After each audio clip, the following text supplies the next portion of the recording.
for maximum value. And on the note, by the way, about Clay versus Justin in the stats, Clay has always been a lot more reactive, but sometimes not in the way that you would expect, because he was playing defensively on Yves, but on that Lunox, he wasn't diving in, he wasn't trying to get those pickups. All he did was escort Skylar, so anyone who dives towards the back line gets a good chunk of burst damage coming in, both physical and magical, and that is a huge deterrent to anyone just trying to go in and denying that backline damage. So something like that can be actually applied by Falcon as well in game number 2.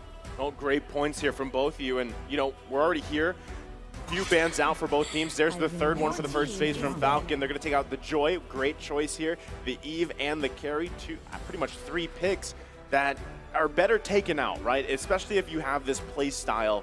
And now you don't have to worry about the Joy just kind of causing havoc in the backside. And RRQ, they take out the 1-1, they take out the Faramis. I feel like even Faramis is still kind of one of those picks that if you leave it open, you're forced to play against that Colt Altar, so better to take out the 1-1. I'm wondering if it's going to be another marksman choice here. It's not, it's the Kadita for their last ban. Kaja is open. Kaja is open right now, and that is something that both teams either always ban or always pick, and Falcon is going to lock that in immediately. And I think this could definitely be huge, but you could tell they were taking a while with that third ban, and I'm guessing that's the debate, right? It's like, if we really want to ban this Kadita, do we give them the Kaja? What do we get in response? Glue, still open, couple choices, still free for them, but yes, a lot on the line with that. You know, even with this Kaja lock-in here, and from what we saw previously from RRQ, and I feel like this was when I say refinement of RRQ, their playstyle, I'm talking about their macro playstyle. You pointed this out earlier, you know, Falcon goes in with that aggression, but if something can be said about RRQ, the fact that they've learned to deal with that push and pull play style, especially on the macro level, it's apparent from the way that these games go. And taking a look at Ken here, this quote, I think I want to meet RRQ Hoshi because we are good friends. At MSC 2022, RRQ said they wanted to meet us in the grand finals, but it didn't happen. So now I want to beat them, right? So strong words from Ken. Massive confidence from Ken for sure. Now we have to see, will he get a hero that just really benefits him? It is going to be that Martis, and we've seen Ken just completely dominate on such a very strong aggressive pick. And now with the Kaja, there's a potential for Falcon to just do so much more early game, because RRQ, once again, going for that Lunox very early on, can still be flexed out, but Falcon also has their hands on that Harith that is a lot more dynamic, a lot more AoE and burst damage compared to a Clint. Most definitely, and I think, I'm wondering with this Harith, yes, it could be a flex pick, but honestly, I just feel like it's going to the gold lane, right? I don't think we've seen Harith mid. Have we seen Harith mid at all yet, this M4?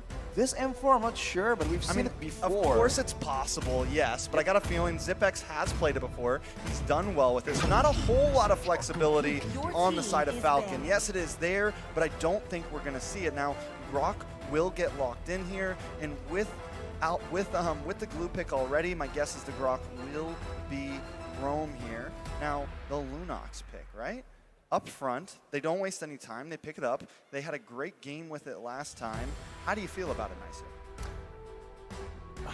Lunox is, I mean, the damage, the burst potential is always there. One thing that I like most about it, and I feel like it's a little underappreciated, is just the brilliance relationship with a lot of, I mean, the way that you can have that advantage in terms of those early skirmishes, those fights. I mean, a lot of the times you can bait out quite a few ultimates. And again, going back to macro playstyle and even on the micro level, that's usually what we've seen here. I mean, from teams at this caliber at this point in the knockout stage. So Lunox still a solid choice, but even more so. I mean, you've got Glue, you've got Grok, you have that front line pretty much under control, and not to mention, I mean, we've seen some crazy things just alone from Grok with the wild charge setups or even the split from Glue. So already the first 3 choices are solid here for RRQ, whereas I feel like, again, Falcon specifically, you rely, anytime you have a Kaja, you are relying on that pick potential, that divine judgment, and I mean, if you have to use it defensively for a peel, then you don't have that advantage anymore. So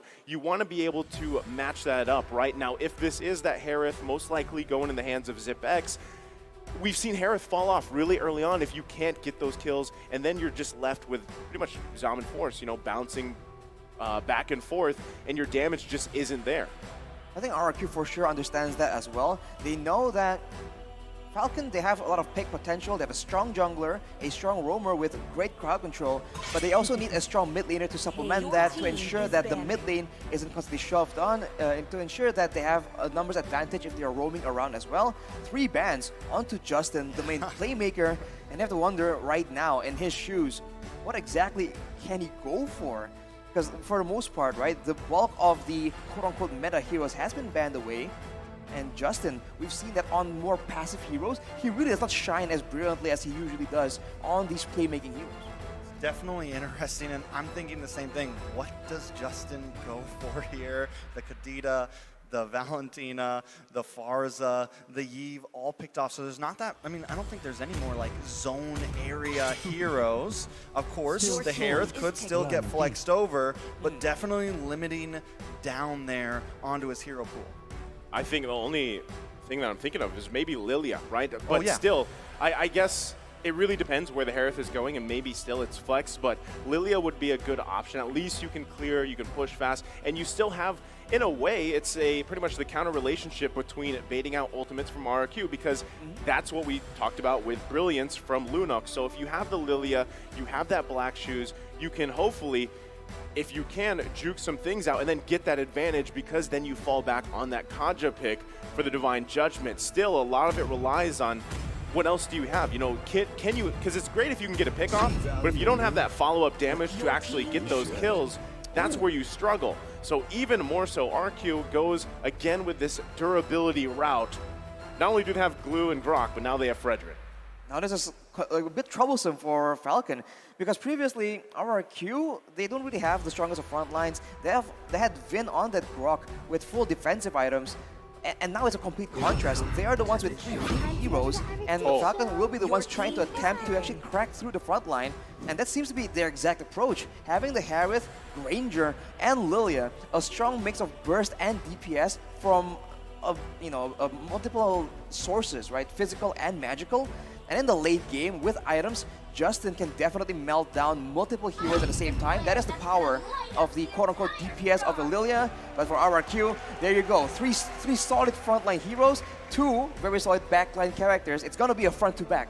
I will say the problem, though, with Falcon when I look at it is very all or nothing here. High risk, high reward. Yes, lots of damage in your jungle. They're going to flex that Martis over to the EXP lane, but also a little bit squishy. I feel like in the early game with the Lilia, they will have nice wave clear. We've seen how well she does. They can put pressure on early on, but if they fail in that, it could become a big issue. So far, the Granger, a lot of people have very high hopes of it, but we haven't seen a great performance from it just yet. Even the Valley, when they used it, it had a great start, but eventually it fell off, and same thing went for, who else used it yesterday? I think Kyle. Did we see it being used during the RRQ Blacklist game? Perhaps. We might have. But there's anyway, so happening. we're going to load into the land of Dawn here and just see how this game unfolds. Again, RRQ up 1 point in this best of 5. Can Falcon even the odds here? There's going to be a killing spree on Ken with that Granger. I mean, he's used it before. We've seen that he is very good at kiting back, in particular, using this Granger. So considering that they're up against 3 very tanky frontline heroes, that DPS is definitely going to be coming in handy. But the Purifiers, you can see from the side of Falcon, will be critical in ensuring that Zipex and Justin do not get locked down. And you can tell that RRQ, they usually just rely on the pick of potential, so this is something that they have to keep in mind this time. Oh. Whoa. No. Well, I was wondering about that matchup, you know, the Martis versus Glue matchup here, how that would pretty much play out. But, I mean, he's going to have the advantage. But look at the rotation here.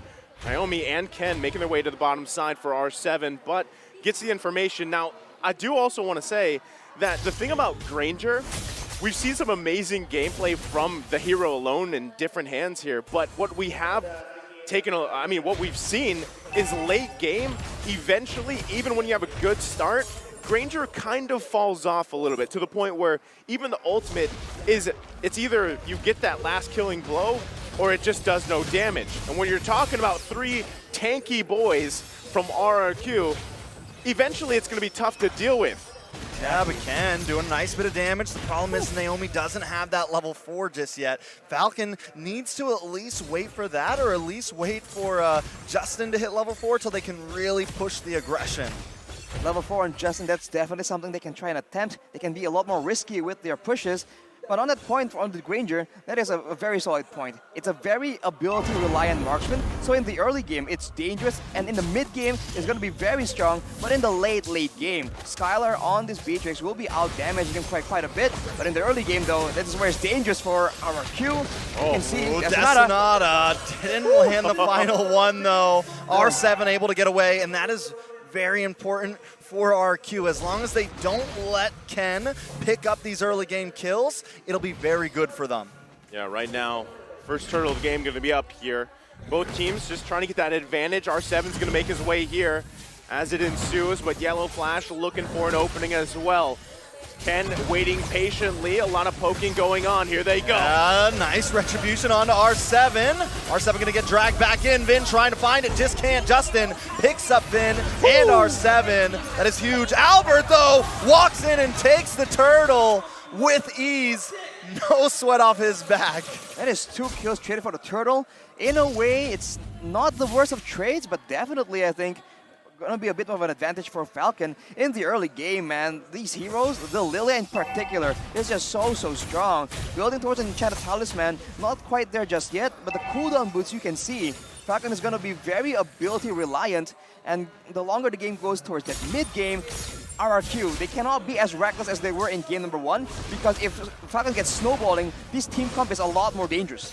Yeah, I mean, you can see the aggression from RRQ right now, trying to get into the jungle. This is the nest, right? Back to the keys to victory. They are trying to invade the nest here of Falcon and work around it, because honestly, Falcon has to also pay attention to Skylar. If they can find picks up there, give that little bit of advantage to ZipX, that's best case scenario for Falcon, especially mid-game, because you want to allow this Harith to get online as fast as possible, has that mystery shop too, so you can really play around those power spikes, those timings, and anything here, Arashi, that sticks out to you in terms of emblems. Well, as usual, it's no real surprise because everyone wants to go for a bit more movement, but afterwards you can see an Avarice emblem being used by R7, so he knows that the lane is going to be scrappy. He will have opportunities to try and just whittle down the HP bars of Yellow Flash, so making full use of that. So it's going to be a faster power spike as far as items is concerned for R7, and quick note, he has a sprint instead of the Vengeance, so this is why he was able to be taken down so fast in the previous fight, but this also means that later on, he can stick to whoever he wants to. A glue on a split with a sprint. Literally stick to them. Yeah, exactly. Right? I mean, that's usually what we see with just glues in general, but still, it's a good point because honestly, your whole objective here for R7 is to basically do the same thing we saw him do with Joy, right? Be just that annoying nuisance for Falcon. But right now, they're going to go ahead and fight for this second turtle of the game, half health. Naomi able to lock onto Vin once again. Yellow Flash finds that kill. R7 trying to get into the back line with the split. Albert does take the turtle, though. Naomi taking a bit of damage. Ken goes down. Naomi and Yellow Flash now on the run. RQ responding fiercely. That is quite catastrophic, man. Ken, the jungler, was the one that fell from Falcon, traded for Vin. This is the same thing we saw. Falcon, fearing the engage coming from Vin, targets him instead to ensure that there won't be a big wild charge. But in exchange, right, they leave their members vulnerable and out of cooldowns for RRQ to just punish afterwards. This is something that RRQ just really enjoys doing, and in Falcon, they just have to adjust and do something differently, man. Vin is ready to take the fall for his team. Yeah, I mean, he's actually looking for an angle here. Not sure if he's going to commit, but the pressure alone is exactly what's working here for RRQ. I mean, even around the purple buff.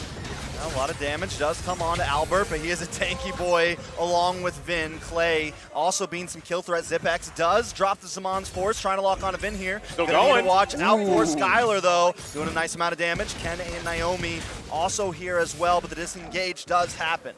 So, I mean, this is the thing, right? Going back to that Granger pick, you want to have it for that early game advantage. The burst should be there, even in mid-game. But when you have this kind of a start, it's really tough here. And yes, these two are going to go at it here. I don't think anyone's going to go down. But still, it's a struggle for Ken at this point, especially because Albert now picking up that Radiant Armor. I mean, he's having a great game so far. Let's take a look at the items real quick here, Arashi.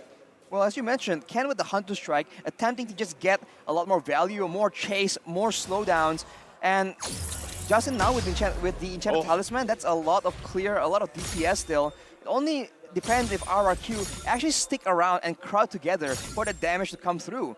And especially with the Radiant Armor completed for Albert, he's going to be a lot more comfortable just staying in the pit, contesting those mutual objectives. It's what we've seen happening since the first turtle. Yeah, I mean, and the fact that Zipex is just getting pushed in right now in his own lane, it is very, very bad, especially for this next neutral objective, because Skylar can now rotate down. And with that sniper, going to bring Justin down to about half health. Vin with the conceal play, but mainly just opening up space, drops a wall. Ken does a nice amount of damage with Vin with a wild charge. Albert takes the turtle, and down goes Ken. Play comes in, trying to do some damage.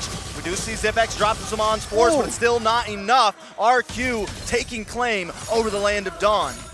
It's been traded again for Ken, and that is just such a sad situation. Trading the roamer for the jungle again and again. And as Nice mentioned, the mid game is where Ken needs to shine and show the power of this Granger. But if he keeps getting picked off like this is not going well at all. RRQ finally increases the lead up to 1.6k gold, and in the midst of all that, they are still the ones able to find structures, turrets in the top and bottom lane.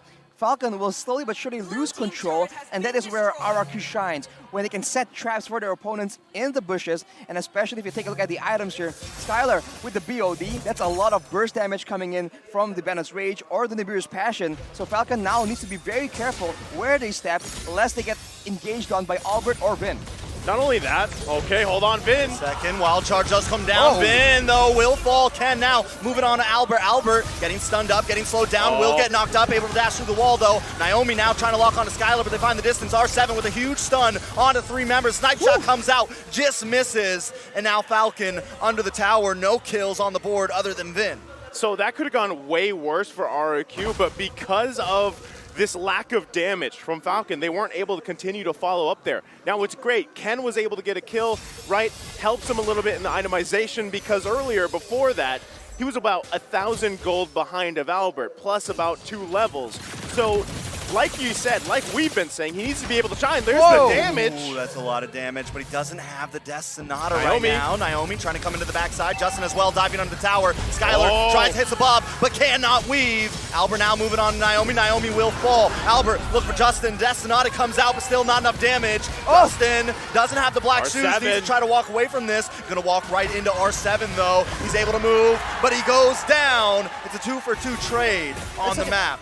That is so unfortunate. RRQ, they're trying to just make an outplay happen, but Skylar, as well as Vin, they preemptively use a lot of their resources, including the wild charge, and that is just patience being shown by Falcon, just juking it out, showing them different looks in order to just bait out those spells before going in. It paid off for them. They closed in the gold gap by about 1k, but now it's back to square one. RRQ contesting the Lord now without the presence of Zipex to try and benefit Falcon in this fight.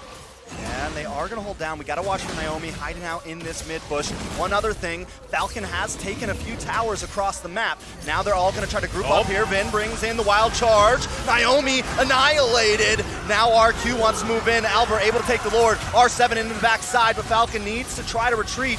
Maybe they want to push in though. Zipex does dash in, drops some on Sports. Instantly deleted. The Redder takes him out. Yellow Flash will be next. Ken though does find Clay. 2 for 3 on the map currently, as Ken and Justin need to get away from this. It's a well fight, but RQ comes out on top. Okay, they grab a couple kills there again on both sides, but you gotta be cautious here for Skylar. He's getting to the point where he's going to start carrying the damage department for RQ. They've got that nice gold lead here. Naomi has to be able to find Skylar as they assault the mid lane. Still, they also have to deal with this Lord marching on the top side. On that point, Naisu, as you can see, Hunter Strike as well as the Malefic Roar. So any kind of physical defense being built by Falcon right now is going to start getting shredded through. We saw the damage come through in the previous fight, and now with the Lord coming in, you can see that RRQ, they're sieging, but Vin also looking for a play! Oh, big wild charge with the flicker. Justin taken down. Saman's force does drop. Albert on the front side. Ken does find Vin. This is a good play. R7 going to come back in. Yellow Flash wants to lock him up. Fresh comes in, and R7 goes down. Falcon able to defend that push. That's a 2-for-1 for Falcon, but RRQ with the Lord and the empowered waves pushing in, they were able to get so many turrets. So in a way, not the worst situation, but of course ideally when they're so far ahead, I say so far, but when they're 2k gold ahead against a team like Falcon, as much as possible, they want to reduce the amount of kills, the amount of gold they let go into the hands of Ken. Because we saw in that fight, that Death Sonata, especially to the squishier targets on the side of RRQ, it still does quite a significant amount of damage. Yeah, it does quite a bit here. And right, this is your time, if you're Falcon, to step on the gas if you can, right? This starts with Naomi, find a pickoff, get that numbers advantage. You're still working against a gold lead here. Now you're able to get a couple more items like we take a look, on the proper people here for Falcon. But at the same time, you still have to worry about Vin, R7, Albert just taking the brunt of that damage. And even if you focus on Clay, you still have to get past that brilliance. You still have to get past everyone to get to Skylar. If they can get Skylar off the board here, they lose a big impact on damage for RRQ. Now still, it's going to be pretty much a stalemate until things transition in about 30 seconds for that next Lord here. But Falcon's going to have to get more space on the map. They've got only 2 turrets. So right now, RRQ with a huge advantage in terms of space. And with that space, look at ZipX. He's not doing very hot in terms of kills, but look at his items, man. One more item, well, at least 2 more items actually, to get a full inventory slot. He is not too far behind the Divine Skylar. Exactly, that's a lot of damage still. This is a quote-unquote late-game Harith. He has the items available to be an actual threat to the tankier members because remember, he does have a good amount of true damage in his kit. And along with that, Lilia with a Ice Queen's wand and a glowing wand, that is a nightmare for these beefy fighters that have to close distance, that will take a lot more damage from the burn, the percentage HP damage coming in from the glowing wand. And it's a very well amount of damage distribution as well. You have a decent amount of magic damage, a decent amount of physical damage with Ken. So RQ has to decide how they want to build throughout this mid-phase. Vin is going to miss that wild charge. Actually, he does land on to Naomi, but Naomi able to get away. Albert holding down. ZipX goes down, though. Albert finds it. Justin will fall on the backside. R7 going to keep on moving. Skylar picking up a double kill. A 3-for-0 trade and a Lord over to the side of RRQ. With 3 members down, this is a very tough situation to be in for the side of Falcon. RRQ are very good at this. They know you have your death timers still on cooldown. They will push and try and get as much as possible. And even once Falcon members respawn, they still have to contend with the Lord coming in. And with a Beatrix on the side of RRQ, they can just very slowly but surely siege down these turrets, and they have already begun to do so. Yeah, they're going to go ahead and lose that mid inhibitor turret here. Also the top one being whittled down. They've got to deal with the Lord as well. Falcon in full defense positions here as RRQ going to put their eyes on the bottom lane as well. Still a back and forth between both teams. Falcon looking at Naomi here. Can he find anything? Oh, Vin will get suppressed here. Yellow Flash comes in, gets a few knockouts, but Naomi's deleted along with ZipX. Ken with the Death Sonata able to find Albert, but they've locked onto the base. They need to do something quick, trying to defend with all they can. Push the minions back, get them away because RQ's trying to end this. RQ gonna readjust the situation. Skylar able to clear waves. They have another wave of minions coming from the top side. Do they want to re-engage here? Skylar still at full health. Ken, Yellow Flash, and Justin all alone. Yellow Flash gonna try to move in. RQ with the dash and the darkness. Ken will go down. Now the base is gonna get focused in. Skylar shredding through, but no minions there. Vin finds a wild charge. Naomi does get knocked up, but Yellow Flash is here as well. Skylar forced to finally retreat, but another wave. Sniper shot comes in, just misses, and Falcon lives to see another day. RRQ, they just stayed a bit too long. They want to try and end the game right there and then, but unfortunately, the waves have been cleared by Falcon. They knew what they have to do, and soon we'll take a look at a replay. That was a very chaotic chain of events. It all began with RRQ going for a good fight. They got the pickoff, they get the members low, and that was an insane snipe. And off the bat, Falcons are already on the back foot, but afterwards, right, despite how damaged it looks, RRQ understand that the members of Falcon have a lot of burst damage, so Skylar was unable to actually move forward and end that game, and now they are back to just waiting for the next Lord, because of course for both these teams, that comeback is still a very serious possibility. Well, I mean, even looking at the items, right, you just need a little bit more time for Falcon to at least have the full items they need, right, at least across the board here. Now still, there was a great defense coming out from Falcon in the base. I mean, even Ken able to grab a couple kills. At this point, again, like Granger's damage is kind of, is it there? You know, unless you hit the right targets, but still, you can see this from RRQ. They're pressing every situation they can. And a lot of it is, again, Skylar and Clay able to just freely be in the backside. And even Clay making those decisive decisions to flicker in, get those Chaos Bolts off. It shows just how strong RRQ is right now. Now that this Lord is for the taking, Falcon has to contest this if they want to stay in this game. Yeah, they have no inhibitors right now, so they definitely have to contest, but R7 comes in with a big stun. Finn gonna get that wild charge off. Falcon now on the run. Zipx drops him on force, but a little misplaced there. R7 just being the distraction that RRQ needs. He's gonna jump on top. Oh my goodness. Ken, very low. Ken goes down. Finn with the immortality, but Falcon now on the ropes. All of them low health, and a Lord coming soon. Just like the Joy, R7 does it on the glue in the same fashion, and it works so good.